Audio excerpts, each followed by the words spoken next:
আসসালামু আলাইকুম তোমাদের সবাইকে ঢাকা বিশ্ববিদ্যালয়ের ভর্তি প্রস্তুতির জন্য আমরা যে রেগুলার ক্লাসগুলো দিচ্ছি তার মধ্যে আজকে ইংরেজির ৮ নম্বর ক্লাসে আছি। আজকে আমি কিছু বেসিক এমসিকিউ সলভ করে দেওয়ার চেষ্টা করব যাতে করে তোমার আইডিয়াটা ক্লিয়ার হয় ঢাকা বিশ্ববিদ্যালয়ের ভর্তি প্রস্তুতির এমসিকিউগুলো নিয়ে। সো আমরা যদি শুরুতে একটা এমসিকিউ দেখি, এখানে অবশ্যই আমাদেরকে ভোকাবুলারি থেকে কোয়েশ্চেন করা হয়েছে এবং ভোকাবুলারি থেকে কি কোয়েশ্চেন করা হয়েছে তারা জিজ্ঞেস করছে স্যাংশন মানে কি। এখন স্যাংশন মানে আমরা যেটা জানি যে মঞ্জুর করা বা হচ্ছে অনুমোদন দেয়া, এই টাইপের কিছু, ঠিক আছে। অনুমোদন বা মঞ্জুর, কোনো কিছু মঞ্জুর করা অর্থাৎ কোনো কিছু অ্যাকসেপ্ট করা, এই টাইপের কিছুকে আমরা বুঝে থাকি। সো এইটার সঠিক উত্তরটা কী হবে? ভেরিফাই মানে ঠিক করা, প্রহিবিট মানে হচ্ছে বাধা দেয়া বা নিষেধ করা, ভেরিফাই মানে হচ্ছে কি যাচাই, আর প্লাই মানে হচ্ছে তোমার দুঃখ দুর্দশা, এই টাইপের কিছু, আর অথরাইজেশন মানে হচ্ছে অনুমোদন। অনুমোদন তার মানে তুমি যদি এখানে শব্দার্থ পারো তাহলে তুমি বুঝে যাবা এই চারটা অপশনের মধ্যে সঠিক উত্তরটা আসলে কোনটা। সো এটা নিয়ে দ্বিমত হওয়ার কিছু নাই। অ্যাডমিশন টেস্টের ক্ষেত্রে তুমি যে কোনো পাবলিক বিশ্ববিদ্যালয়ে পরীক্ষা দিতে যাও না কেন, তোমাকে মাথায় রাখতে হবে যে তোমার ভোকাবুলারিটা যেন ভালো হয় এবং তুমি যেন ভোকাবুলারিকে প্রায়োরিটি দিয়ে তোমার প্রিপারেশনটাকে গুছাতে পারো। আমরা পরবর্তী টপিকে যদি যাই, বলা হচ্ছে ইকুইভোকাল এর অ্যান্টোনিম কি? ইকুইভোকাল, ইকুইভোকাল মানে হচ্ছে অস্পষ্ট, অস্পষ্ট। আবার আমরা আরও জানি দ্ব্যর্থবোধক, কি তোমার দ্ব্যর্থবোধক, কিংবা বোঝা যায় না এমন, বোঝা যায় না এমন, এটা হচ্ছে ইকুইভোকাল ওয়ার্ডটার মিনিং। তার মানে আমরা দেখছি এই জায়গায়ও আমাদেরকে আরেকটা ওয়ার্ড মিনিং বা ভোকাবুলারি থেকে প্রশ্ন করা হচ্ছে। তার মানে অ্যাডমিশনে তোমার ভোকাবুলারি পড়তে হবে।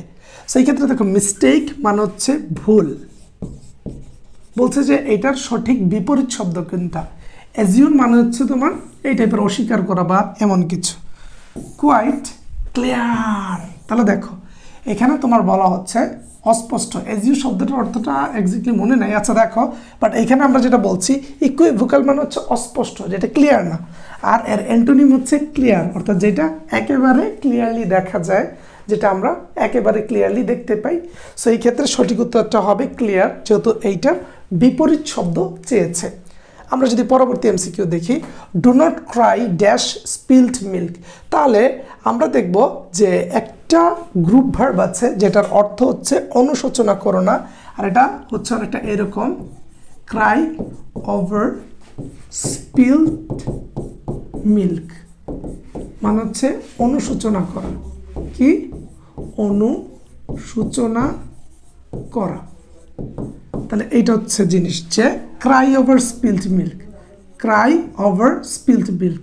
সো এই জায়গায় ক্রাই ওভার স্পিল্ড মিল্ক মানে হচ্ছে অনুশোচনা করা, আর যেহেতু ডু নট দিয়েছে, সো এই ডু নট থাকার কারণে এর সঠিক অর্থটা হবে অনুশোচনা করো না। কি হবে সঠিক অর্থটা? হবে দেখো অনুশোচনা করো না।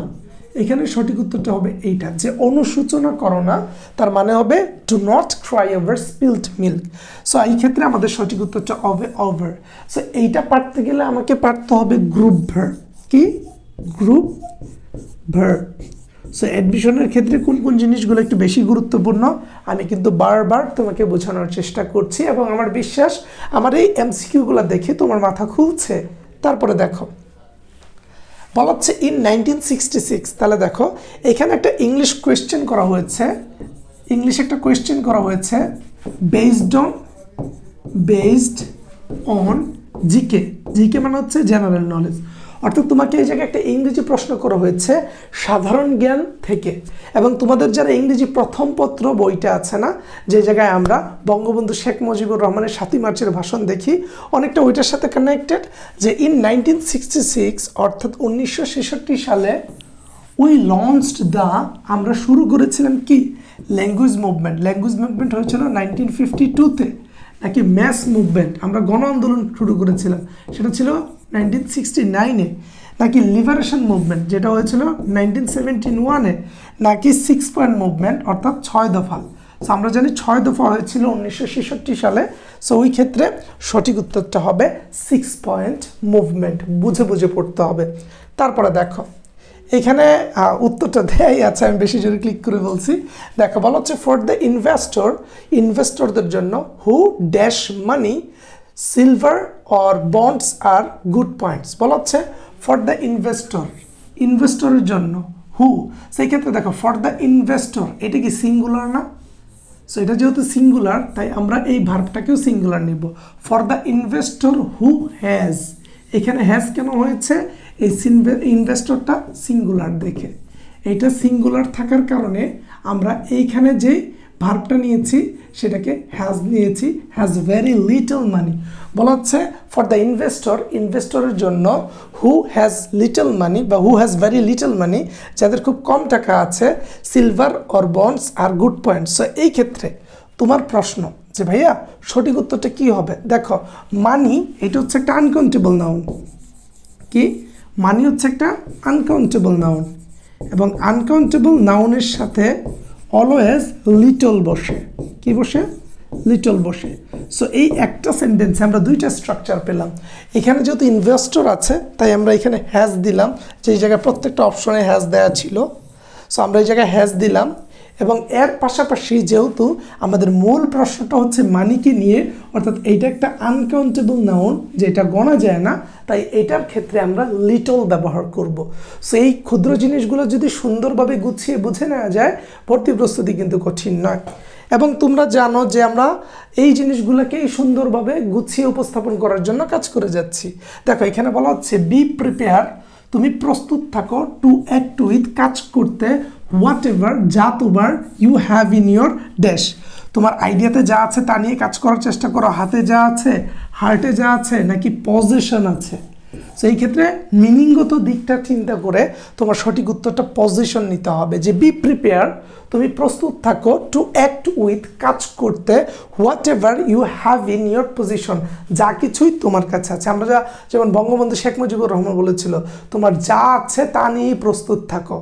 কারণ মুক্তিযুদ্ধের সময় তিনি বলেছিলেন না যে এবারের সংগ্রাম আমাদের স্বাধীনতার সংগ্রাম, এবারের সংগ্রাম আমাদের মুক্তির সংগ্রাম, তোমাদের কাছে যা যা আছে তা নিয়ে শত্রুর মোকাবেলা করতে হবে। সো বিষয়টা অনেকটা এইরকম, be prepare to act with whatever you have in your position, তোমার কাছে যা যা আছে তাই নিয়ে তুমি প্রস্তুত থাকো। ঠিক আছে? তারপরে যদি দেখি আমাদের কোর্স আছে ঢাকা বিশ্ববিদ্যালয়ের ভর্তি প্রস্তুতির, যেটা শুরু হয়ে গেছে 1 জানুয়ারি, অস্থির ক্লাস হচ্ছে। সো তোমরা চাইলেই আমাদের এই ক্লাসগুলো সম্পর্কে ফিডব্যাক নিতে পারো।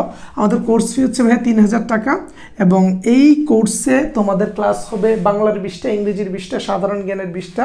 ক্লাস শেষে প্র্যাকটিস শিট থাকবে এমসিকিউর জন্য, লেকচার শিট থাকবে পিডিএফ, এবং কোর্স শেষে 20টা পরীক্ষা নিব ঢাকা বিশ্ববিদ্যালয়ের প্রশ্নের মতো করে, 60টা এমসিকিউ দিয়ে। কোর্সে ভর্তি হতে চাইলে এই দুইটা নাম্বারে তুমি SMS করতে পারো, কিংবা ফেসবুক পেজে তুমি মেসেজ দিয়ে বলতে পারো যে ভাই আমাকে ডিটেলসটা দেন। তারপরে দেখো সি ইউনিটের জন্য বাংলা ক্লাস 20টি, ইংরেজি ক্লাস 20টি, হিসাব বিজ্ঞানের 20টি ক্লাস হবে অনলাইনে, মার্কেটিং ম্যানেজমেন্ট ফিনান্সের ক্লাস হবে 15টি করে। আমাদের ফাইনাল মডেল টেস্ট থাকবে হচ্ছে ভাইয়া 20টা ফাইনাল মডেল টেস্ট, এবং আমাদের এই এক্সামগুলা মানে আমাদের এখানে 20টা হচ্ছে যে মডেল টেস্ট নেব, সেখানে 60টা করে এক্সাম থাকবে। প্রতিটা ক্লাস শেষে আমরা লেকচার শিট এবং প্র্যাকটিস শিট, যে এমসিকিউগুলো আসছে গত বছরে এবং সামনে আসতে পারে, সেগুলো দিয়ে দিব। ক্লাস শুরু হয়েছে 1 জানুয়ারি থেকে, ক্লাস চলমান আছে, ভর্তি চলমান আছে। সো এখন ভর্তি হলে আগের ক্লাসগুলো পেয়ে যাবো, ওইগুলো রেকর্ডেড আছে। এই নাম্বার দুইটাতে যোগাযোগ করতে পারো। তার পাশাপাশি তুমি চাইলে আমাদের ফেসবুক পেজে মেসেজ দিতে পারো। কোর্স ফি 3000 টাকা, দেরি করে লাভ নেই। আমরা পরবর্তী কোয়েশ্চেনটা যদি দেখি, এইখানে বলা হচ্ছে নেভার ওয়েস্ট টাইম, এটা প্যাসিভ সেন্টেন্স করো। অর্থাৎ নেভার ওয়েস্ট টাইম, যেহেতু হচ্ছে নেভার আছে এবং ভার্ব দিয়ে শুরু হয়েছে, তার মানে আমরা বলতে পারি এই সেন্টেন্সটা করার জন্য আমরা লেট ব্যবহার করবো, এবং যেহেতু নেভার আছে তাই আমরা লেট নট দিব। তাহলে দেখো লেট নট আছে এইখানে আছে, তোমার হচ্ছে এইখানে আছে, এটাতে নাই, তার মানে এটা ভুল। এখন এই তিনটার মধ্যে আমাদের দেখতে হবে let not time be wasted, এখানে বি ওয়েস্টেড দেয়া আছে, বাট এই যে নেভারের কোনো কিছু দেয়া নাই, তার মানে এটা হবে না।